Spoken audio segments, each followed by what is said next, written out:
Welcome, today I'm showing how to switch on or off screen touches into screen recorder in your INFINIX HOT 11S.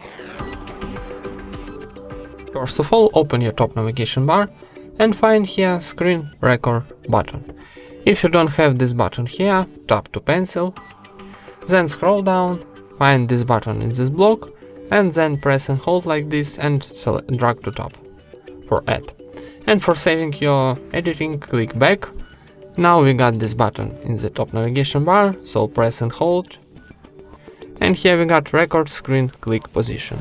So this position of switcher like gray, it's turn off this option, and this like green, it's activate this option.